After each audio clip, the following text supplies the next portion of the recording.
तो बच्चों, कैसे हैं आप सभी लोग। बच्चों, आज मैं इनऑर्गेनिक केमिस्ट्री स्टार्ट करने वाला हूं। तो इनऑर्गेनिक केमिस्ट्री से ही रिलेटेड कुछ क्वेश्चन पेपर्स हैं, जिसको आप लोगों को यहाँ पे उस क्वेश्चन पेपर के जो आंसर्स है वो आप लोगों को बताए जाएंगे और इनऑर्गेनिक केमिस्ट्री की फंडामेंटल जानकारी इस क्लास में आप लोगों को दी जाएगी। तो दोस्तों और बच्चों, इस क्लास में आप लोग शुरू से लेकर के अंत तक बने रहिएगा। और अगर आप लोग इस चैनल पे नए हैं तो मेरे चैनल RY5M लेक्चर को के बेल आइकन्स को दबा करके लाइक, शेयर और सब्सक्राइब जरूर कर दीजिएगा, ताकि इस तरीके की इन्फॉर्मेटिव वीडियो और इससे रिलेटेड और बाकी भी जो भी प्रैक्टिस सेट हैं, केमिस्ट्री, फिजिक्स और आपका मैथ से रिलेटेड जितने भी सॉल्व क्वेश्चन पेपर हैं, NCERT, CBSE pattern, Bihar board, UP board, इस सब से रिलेटेड जो भी क्वेश्चन पेपर्स और प्रैक्टिस सेट्स हैं और चैप्टर से रिलेटेड न्यूमेरिकल प्रॉब्लम्स, वो सारे चीज़ इस चैप्टर में क्रम वाइज जो है, मतलब लाइन बाय लाइन आप लोगों को बताया जाएगा। चैप्टर बाय चैप्टर आप लोगों को बताया जाएगा। तो इस वीडियो को मिस किए हुए शुरू से लेकर के अंत तक देखिएगा। तो चलिए दोस्तों, हम इस वीडियो में आगे बढ़ते हैं। सबसे पहले तो हम बात कर लें फंडामेंटल्स इनऑर्गेनिक केमिस्ट्री के बारे में। तो फंडामेंटल्स इनऑर्गेनिक केमिस्ट्री हमारा जो है वो आपका यहाँ पे दिखाई दे रहा होगा। ये आपका दिखाई दे रहा है इनऑर्गेनिक केमिस्ट्री का ये विषय सूची है। इसमें देखिए, आपको सबसे पहले पढ़ना है पदार्थ की प्रकृति एवं संगठन, ये आपको स्टडी करना है। उसके बाद आपको स्टडी करना है एटॉमिक स्ट्रक्चर, परमाणु संरचना, ये आपको जो दिखाई दे रहा है परमाणु संरचना। उसके बाद से है रेडियो धार्मिकता, रेडियो एक्टिविटी। उसके बाद से है आपका समस्थानिक, समभारी तथा सम न्यूट्रॉनिक, आइसोटोप्स, आइसोमर्स और आइसोन्यूट्रॉनिक। उसके बाद आपको पढ़ना है अम्ल, भस्म, क्षार तथा लवण, एसिड, बेस एंड साल्ट। उसके बाद आपको पढ़ना है गैसों के गुण, प्रॉपर्टीज ऑफ गैसेस। उसके बाद आपको पढ़ना है केमिकल बॉन्ड। उसके बाद आपको ऑक्सीडेशन एंड ऑक्सीकरण व अपचयन। उसके बाद आपको पढ़ना है कैटेलिस्ट। उसके बाद ईंधन, फ्यूल। उसके बाद तत्वों का आवर्ती वर्गीकरण। उसके बाद कार्बनिक यौगिकों का वर्गीकरण, कुछ प्रमुख धातुएं तथा उनके यौगिक, अधातु तथा उनके यौगिक, मानव निर्मित पदार्थ, विलयन, पर्यावरण, रसायन, रासायनिक वियोजन, विविध रसायन विज्ञान, सार समग्र। तो ये तो आपको छोड़ो, ये सब छोड़ो। तो चलो दोस्तों, हम आगे बढ़ते हैं। ये आपका दिखाई दे रहा है यहाँ पे, ये आपका जो है, ये आपको यहाँ पे दिखाई दे रहा होगा।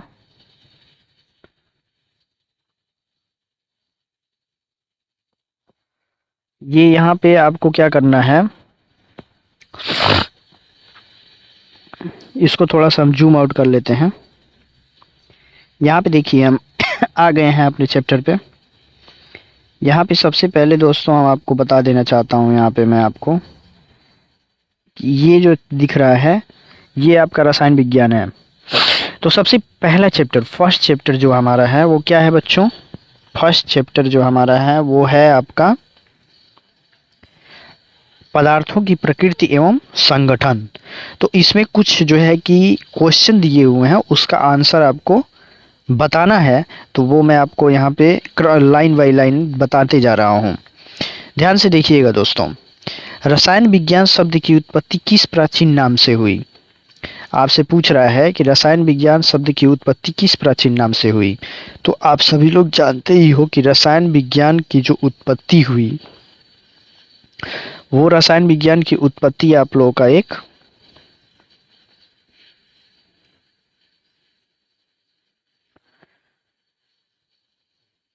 कीमिया, कीमिया शब्द, कीमिया शब्द आप सभी लोग जानते होंगे।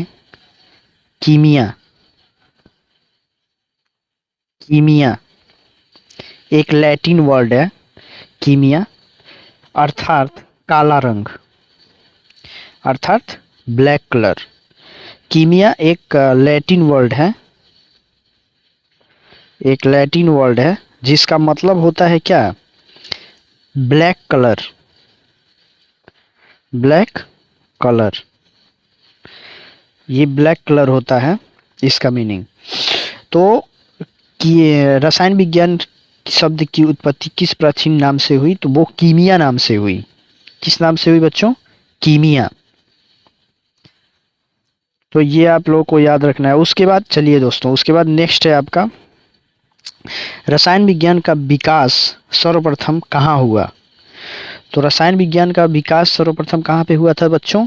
तो वो आपका हुआ था मिस्र में। कहाँ पे हुआ था? मिस्र में। कहाँ पे? मिस्र में। उसके बाद नेक्स्ट जो है आपका वो है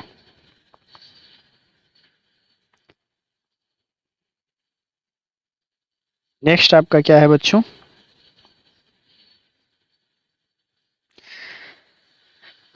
आधुनिक रसायन विज्ञान का जन्मदाता किसे कहा जाता है? आधुनिक रसायन विज्ञान का जन्मदाता बच्चों किसको कहा जाता है? लेओसिए। लेओसिए को आधुनिक विज्ञान का जन्मदाता कहा जाता है। उसके बाद है एक ही प्रकार का परमाणु किसमें मिलता है? एक ही प्रकार का परमाणु किसमें मिलता है बच्चों? तो वो है आपका प्राकृतिक तत्व। प्राकृतिक तत्वों में एक ही प्रकार का परमाणु मिलता है।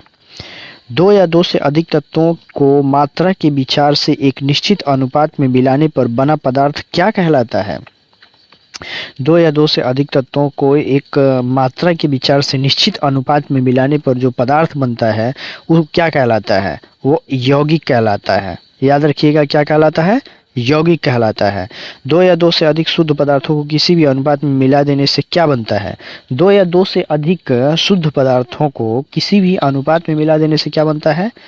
वो विलयन बनता है, मिश्रण बनता है। ऐसे तत्व जिनमें धातु और अधातु दोनों के गुण पाए जाते हैं क्या कहलाते हैं? उपधातु। ठीक है, वो क्या कहलाता है बच्चों? उपधातु कहलाता है। वो क्या कहलाता है? उपधातु कहलाता है। तो ये ध्यान रखिएगा, ये आपको ध्यान रखना है। उसके बाद आइए, उसके बाद आपको आना है यहाँ पे, यहाँ पे आ जाना है। अब हम आगे देख लेते हैं।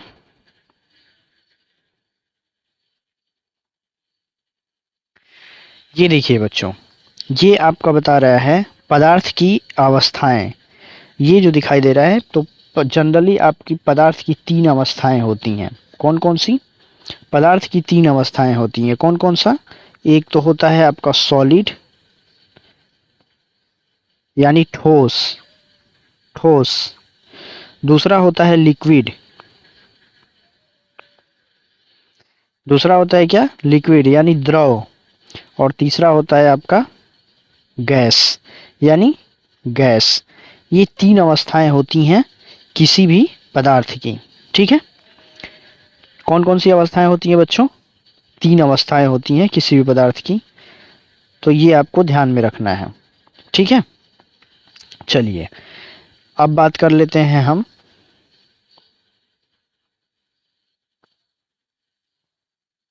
और नेक्स्ट आगे बात कर लेते हैं हम किसके बारे में बच्चों?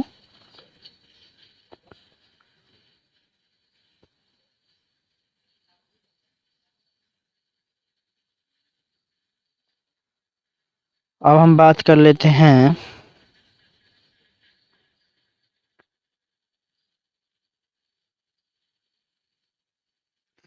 देखिए, एक बात मैं आप लोगों से और बता देना चाहता हूं कि ये जो चित्र ए बी सी तीनों में दिखाई दे रहा है, इसमें पदार्थों की तीन अवस्थाओं का आवर्जित मिश्रण चित्र अस्पष्ट जैसे ठोस आत्माओं की वृद्धि एवं मिश्रण भिन्न भिन्न होते हैं। इकाई आयतन में अणुओं की संख्या ठोस में सबसे ज़्यादा होती है, द्रव में उससे कम और गैस में सबसे कम। और अणुओं की आपेक्षिक गति ठोस में बहुत ही कम नगण्य मान की होती है, क्योंकि आप लोग देखते होंगे कि सॉलिड कोई भी होता है तो सॉलिड के जो मॉलिक्यूल्स होते हैं उनका मूवमेंट, उनके पास काइनेटिक एनर्जी बहुत ही ज़्यादा हीट करने पे आती है, और द्रव में थोड़ा उससे ज़्यादा होता है और गैस में बहुत ही ज़्यादा होता है। तो अब हम बात कर लेते हैं यहाँ पे, विश्व का प्रत्येक पदार्थ अत्यंत सूक्ष्म कणों से मिलकर बना होता है। यह सर्वप्रथम किसने कहा था? आप सभी लोग जानते ही हो कि विश्व का सभी पदार्थ अत्यंत सूक्ष्म कणों से मिलकर बना होता है। बट ये जो सेंटेंस है वो किसने कहा था? तो ये सेंटेंस आपको सबसे पहले कणाद जो ऋषि हैं वो कणाद ऋषि ने कहा था। अमोनिया क्या है? अमोनिया NH3 क्या है? NH3 NH3 क्या है बच्चों? NH3 क्या है? NH3 NH3 क्या है? NH3 बच्चों एक रासायनिक यौगिक है। क्या है? रासायनिक यौगिक है। ठीक है। और जल क्या है? जल एक यौगिक है क्योंकि इसमें रासायनिक बंधों से जुड़े हुए दो भिन्न तत्व होते हैं। जल भी एक क्या है? H2O। H2O क्या है बच्चों? ये H2O भी एक केमिकल कंपाउंड ही है, रासायनिक यौगिक ही है, क्योंकि इसमें रासायनिक बंधों से जुड़े हुए दो भिन्न तत्व होते हैं। ठीक है। तो ये भी क्या है? एक रासायनिक यौगिक है। अब चलिए, अब हम बात कर लेते हैं आपका, अच्छा, प्रकृति में तीन अवस्थाओं ठोस, द्रव एवं गैस में कौन सा पदार्थ पाया जाता है? प्रकृति में तीन अवस्थाओं ठोस, द्रव एवं गैस में कौन सा पदार्थ पाया जाता है? आप लोग जानते ही हैं कि प्रकृति में तीन तरह के पदार्थ होते हैं, ठोस, द्रव और गैस। इसमें से कौन सा पदार्थ पाया जाता है प्रकृति में? तो आप सबसे पहले, अगर प्रकृति में पाए जाने वाले पदार्थ के बारे में बताना होगा तो सबसे पहले आप लोग जल को बताइएगा। H2O। H2O वाटर जो है वो प्रकृति में आप लोगों का पदार्थ के रूप में पाया जाता है। तो ये आपका वाटर हो गया। उसके बाद चलिए नेक्स्ट आगे बढ़ते हैं।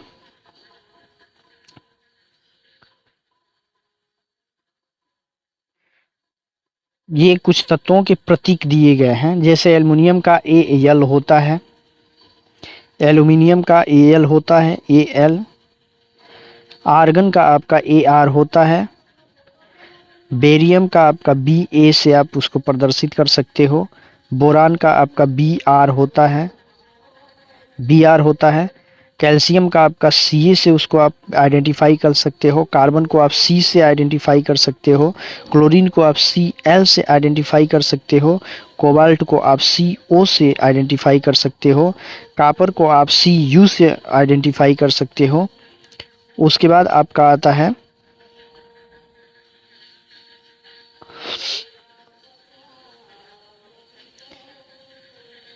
हाइड्रोजन को आप H से आइडेंटिफाई कर सकते हो, H से, आयोडीन को आप I से, आयरन को Fe से, मैग्नीशियम को Mg से। तो इस तरह के आपको ये क्या दिया हुआ है? सिंबल दिया हुआ है, जिसको आप क्या कर सकते हो, ये आप प्रतीक इसका है, इसको आप आइडेंटिफाई कर सकते हो। चलो आगे बढ़ते हैं।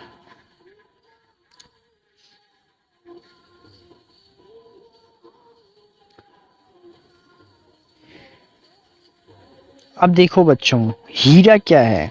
हीरा, तो हीरा आपका क्या है बच्चों? हीरा एक तत्व है, एलिमेंट है एक। जबकि वहीं पे देखा जाए तो ये आपका क्या बोलते हैं, बारूद क्या होता है? बारूद क्या होता है? तो बारूद क्या होता है? बारूद क्या होता है? बारूद आपका क्या होता है? बारूद, बारूद क्या होता है? वो मिश्रण होता है। विरंजक चूर्ण क्या होता है? कंपाउंड होता है। जब पदार्थ के अणुओं में परस्पर आकर्षण बल प्रतिकारी बल से सबल होता है तो पदार्थ क्या कहलाता है? सॉलिड कहलाता है। पारा एवं ब्रोमीन क्या होता है? द्रव के रूप में पाए जाने वाले तत्व होते हैं। ठीक है। ऊष्मा के कुचालक कौन होते हैं? अधातु तत्व। अधातु तत्व हमेशा ऊष्मा के कुचालक होते हैं। ये इंपॉर्टेंट प्रश्न है, इसे आप लोग याद रखोगे। ठीक है। चलो, वर्तमान समय में कितने तत्वों की खोज की जा चुकी है? 118, 118। गैसीय रूप में पाए जाने वाले तत्व कौन कौन से हैं? गैसीय रूप में पाए जाने वाले तत्व कौन कौन से हैं बच्चों? तो ये आपके हैं हाइड्रोजन, ये आपका है हाइड्रोजन, नाइट्रोजन, ऑक्सीजन तथा क्लोरीन। ये आपको किस में पाए जाते हैं बच्चों, किस में पाए जाते हैं? तो ये आप पाए जाते हैं बच्चों आपका गैसीय रूप में पाए जाने वाले हैं। ठीक है, चलिए अब हम बात कर लेते हैं पीतल में किन किन धातुओं का मिश्रण होता है बच्चों। पीतल में किन किन धातुओं का मिश्रण होता है बच्चों?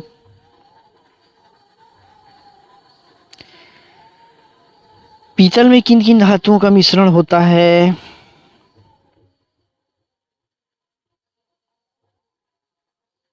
तांबा और जस्ता का। किसका बच्चों? तांबा और जस्ता का मिश्रण होता है। तांबा और जस्ता का मिश्रण होता है।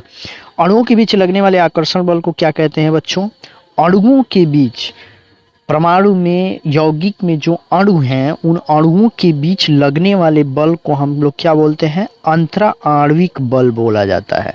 क्या बोला जाता है? इंपॉर्टेंट क्वेश्चन है, इसे याद रखिएगा। अणुओं के बीच कार्य करने वाले बल को अंतरा आणविक बल बोला जाता है। अच्छा चलिए नेक्स्ट, जब दो द्रवों के क्वथनांकों में अंतर अधिक होता है तो उन्हें किस विधि द्वारा पृथक किया जा सकता है?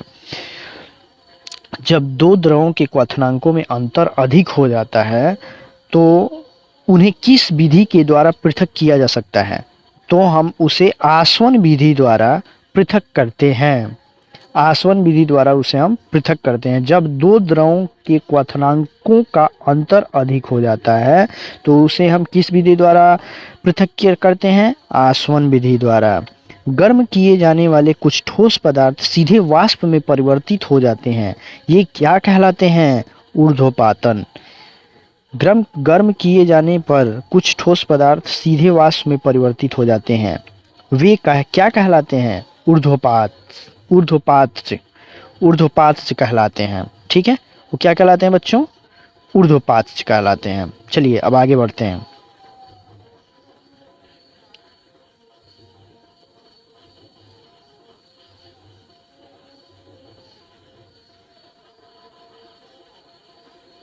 अब चलिए उसी तरह से सेम ऐसे द्रव जिनके क्वथनांकों में बहुत कम अंतर होता है उन्हें किस विधि द्वारा पृथक किया जा सकता है? तो उसे प्रभाजी आसवन द्वारा पृथक किया जाता है। ऐसे कार्बनिक पदार्थ जो जल में अघुलनशील तथा वाष्प के साथ वाष्पशील होते हैं किस प्रकार पृथक किए जाते हैं? तो भाप आसवन विधि द्वारा उसे पृथक किया जाता है। द्रव की वह अवस्था जिनमें उच्च ताप पर परमाणु आयनित अवस्था में रहते हैं क्या कहलाती है? प्लाज्मा अवस्था। सर्वाधिक कठोर पदार्थ कौन सा है? सर्वाधिक कठोर पदार्थ कौन सा होता है बच्चों? हीरा होता है। चलिए नेक्स्ट आगे बढ़ते हैं।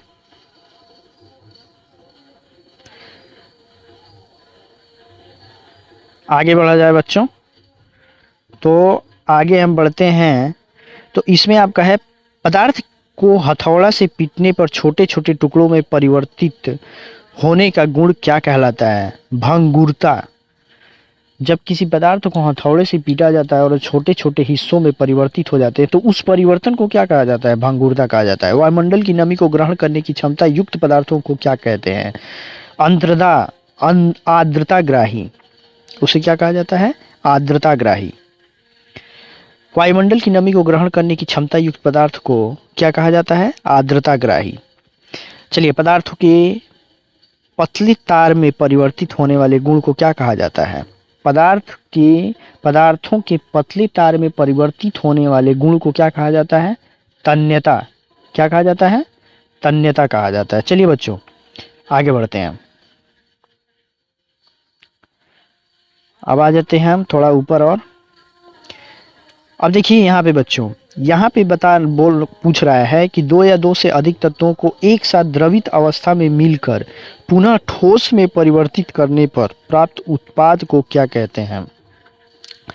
दो या दो से अधिक तत्वों को एक साथ द्रवित अवस्था में मिलाकर पुनः ठोस में परिवर्तित करने पर प्राप्त उत्पाद को क्या कहते हैं? मिश्र धातु कहते हैं। पदार्थ की पांचवी अवस्था कौन सी है? पदार्थ की पांचवी अवस्था कौन सी है? Bose Einstein condensate. अब हम बात करते हैं पदार्थ की वो 5 अवस्थाएं कौन कौन सी हैं। ठीक है, तो पदार्थ की वो 5 अवस्थाएं कौन कौन सी हैं।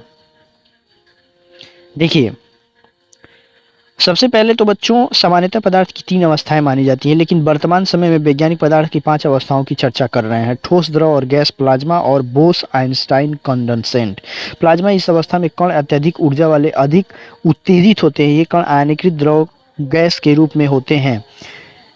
एलोसिट ट्यूब और नियान बल्ब में एक प्लाज्मा होता है। नियान बल्ब के अंदर नियान गैस और एलोसेंट ट्यूब के अंदर हीलियम या कोई अन्य अक्रिय गैस होती है। अक्रिय गैस होती है। विद्युत ऊर्जा प्रवाहित होने पर यह गैस आयनीकृत अर्थात आवेशित हो जाती है। आवेशित होने से ट्यूब या बल्ब के अंदर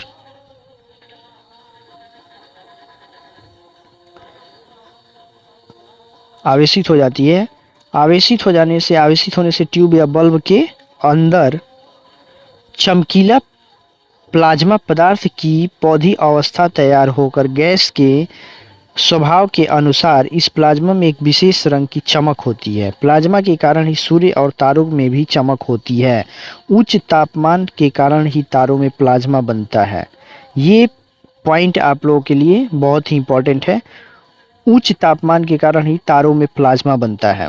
बोस आइंस्टाइन कंडेंसेट सन 1920 ईस्वी में भारतीय भौतिक वैज्ञानिक सत्येंद्रनाथ ठोस ने पदार्थ की 5वीं अवस्था के लिए कुछ गणनाएं की थीं। उन गणनाओं के आधार पर अल्बर्ट आइंस्टाइन ने पदार्थ की एक क्या की थी बच्चों?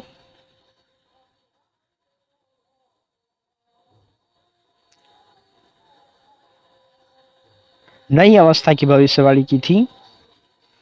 आइंस्टाइन कंडेंसेट भी कहा कि सन 2001 में अमेरिका के एक बोस आइंस्टाइन कंडेंसेट की अवस्था प्राप्त करने के एक भौतिक नोबेल पुरस्कार से भी सम्मानित किया गया। सामान्य वायु के घनत्व के 1,00,000वें भाग जितने कम घनत्व वाली गैस को बहुत ही कम तापमान पर ठंडा करने से ये बोस आइंस्टाइन कंडेंसेट पदार्थ की 5वीं अवस्था को प्राप्त किया जा सकता है। अब चलिए हम थोड़ा सा और आगे बढ़ जाते हैं। तो थोड़ा सा हम और आगे अगर बढ़ेंगे बच्चों तो हमें क्या मिलेगा? कुछ और प्रश्न मिलेंगे, तो उसे भी हम थोड़ा सॉल्व कर लेते हैं। जिस ताप पर कोई ठोस गलना प्रारंभ करता है वह ताप कहलाता है बब्बू गलनांक। उसे हम क्या कहते हैं बच्चों? Melting point. वह ताप जिस ताप पे कोई ठोस गलना शुरू कर देता है, गलना प्रारंभ कर देता है, उस ताप को क्या कहते हैं? मेल्टिंग पॉइंट कहा जाता है। बर्फ का गलनांक क्या है? बर्फ का गलनांक क्या होता है बाबू? 0 डिग्री सेल्सियस। अशुद्धि मिलाने पर पदार्थ के गलनांक पर क्या असर पड़ता है? अशुद्धि अगर मिल जाए तो पदार्थ का गलनांक क्या हो जाता है? कम हो जाता है।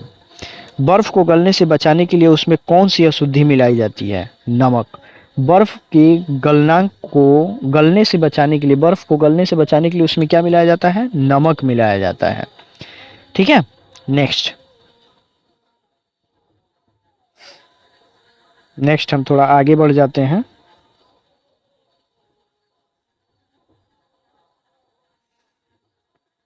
तो आगे बढ़ेंगे तो हमको मिलता है बच्चों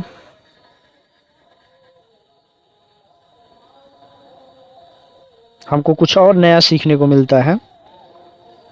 तो अब हम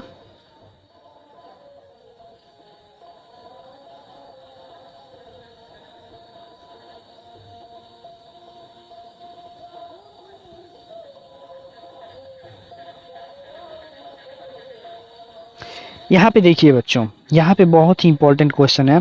मानव शरीर में विभिन्न तत्वों की औसत मात्रा, मानव शरीर में विभिन्न तत्वों की औसत मात्रा, तो इसमें आपका तत्व जो है वो है ऑक्सीजन। तो ऑक्सीजन 65% होता है बॉडी के अंदर।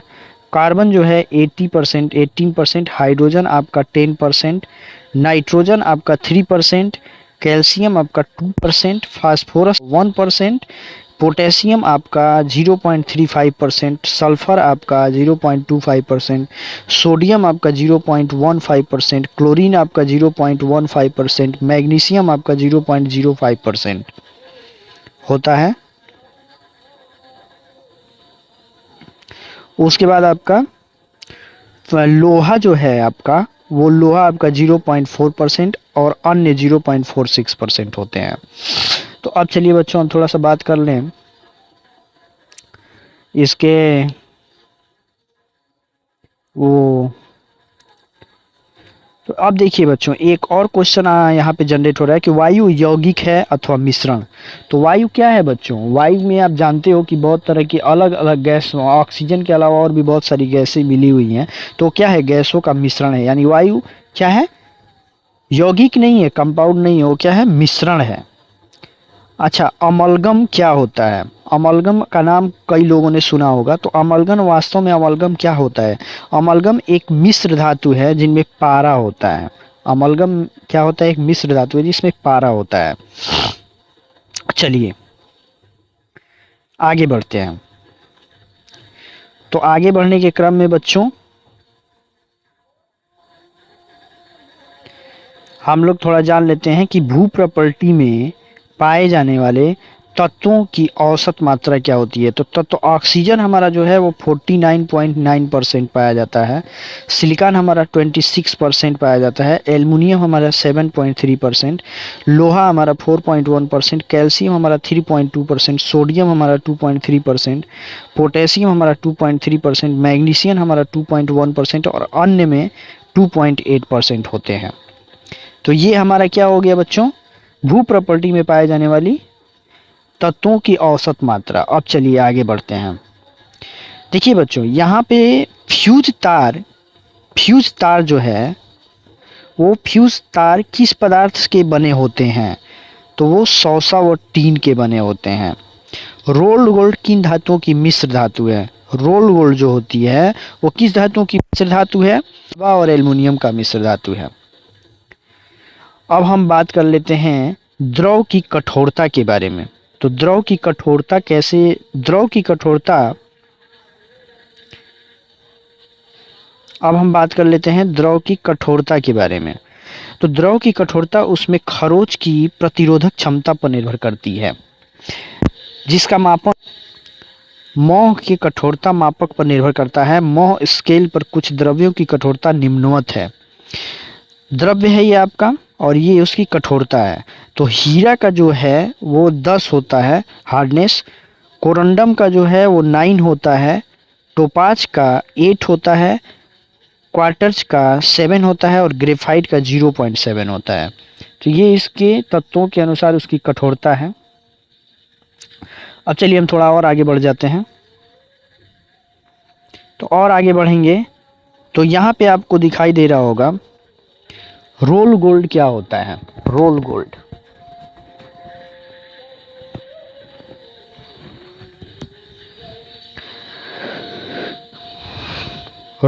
क्या होता है?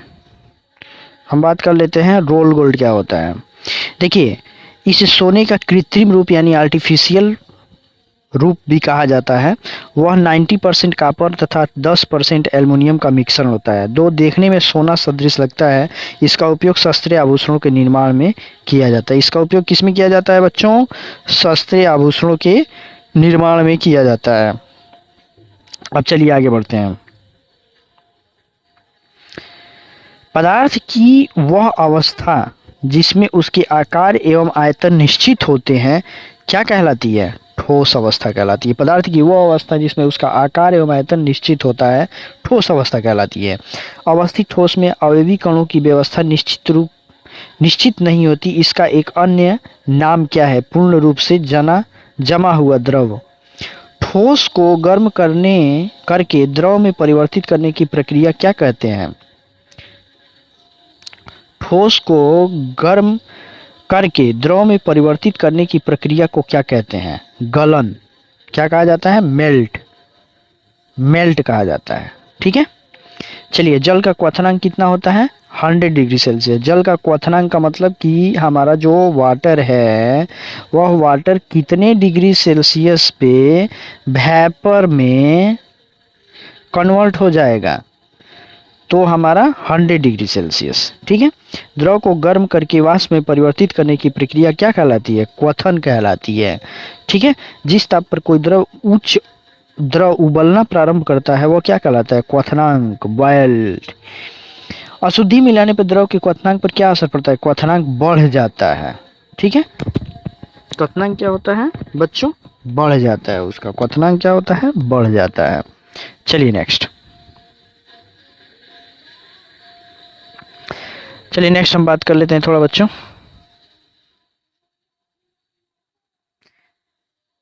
दाब बढ़ाने पर क्वथनांक पर क्या असर पड़ता है? दाब बढ़ाने पर भी क्वथनांक बढ़ जाता है। पहाड़ों अथवा ऊंचे स्थानों पर खाना देर से क्यों पकता है? वायुमंडलीय दाब कम होने के कारण जल का क्वथनांक क्या हो जाता है? कम हो जाता है। इसी के कारण ऊंचाई पे खाना लेट से पकता है। प्रेशर कुकर में खाना शीघ्रता से क्यों पक जाता है? दाब बढ़ जाने के कारण जल का क्वथनांक बढ़ जाता है। चलिए, जब कोई द्रव कक्ष ताप पर वाष्प में परिवर्तित होता है तो वह क्रिया क्या कहलाती है? वाष्पन कहलाती है। किसी गैस का द्रव में परिवर्तन क्या कहलाता है? संघनन कहलाता है। अशुद्धि की उपस्थिति में किसी पदार्थ के हिमांक पर क्या प्रभाव पड़ता है? फट जाता है। समुद्री जल 0 डिग्री सेल्सियस ताप पर भी द्रव अवस्था में क्यों पाया जाता है? समुद्री जल में नमक की अशुद्धि के कारण द्रव का हिमांक बढ़ जाता है। ठीक है। इसके कारण क्या होता है बच्चों?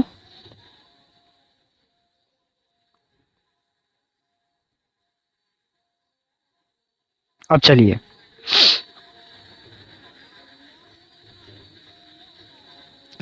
नेक्स्ट हम जान लेते हैं कि वे यौगिक जो नम वायु में रखने पर वायु से नमी ग्रहण करके संतृप्त विलयन बना लेते हैं क्या कहलाते हैं? प्रस्वेद पदार्थ। सामान्यतः वे यौगिक जो नम वायु में रखने पर वायु से नमी ग्रहण करके संतृप्त विलयन बना लेते हैं क्या कहलाते हैं? प्रवेश पदार्थ। सामान्यतः ठोस पदार्थों की विलेयता पर ताप बढ़ाने पर क्या प्रभाव पड़ता है? विलेयता उसकी क्या हो जाती है? बढ़ जाती है। क्या बोल रहा है? सामान्यतः ठोस पदार्थों की विलेयता पर ताप बढ़ाने का क्या प्रभाव पड़ता है? ठोस पदार्थों की विलेयता जब टेम्परेचर को बढ़ाया जाता है तो उसका जो विलेयता होता है वो भी क्या हो जाती है? बढ़ जाती है, इंक्रीज कर जाती है। ठीक है। कैल्शियम हाइड्रोक्साइड की विलेयता पर ताप बढ़ाने पर क्या प्रभाव पड़ता है? कैल्शियम हाइड्रोक्साइड CaOH का होल ट्वाइस। कैल्शियम हाइड्रोक्साइड यानी चूने का पानी। तो चूने के पानी की विलेयता पे जब ताप को बढ़ाया जाता है तो उसकी विलेयता क्या हो जाती है? घट जाती है। उसकी विलेयता क्या हो जाती है? घट जाती है। तो ये आपका दोस्तों रहा पहला चैप्टर। तो अगर ये थोड़ा सा भी अगर आप लोगों को पसंद आया हो अगर ये वीडियो, तो मेरे चैनल के बेल आइकन्स को ज़रूर प्रेस कर देना और साथ में लाइक, शेयर और सब्सक्राइब जरूर कर देना ताकि ऐसी इन्फॉर्मेटिव वीडियो आप लोगों के पास सबसे पहले पहुंच सके।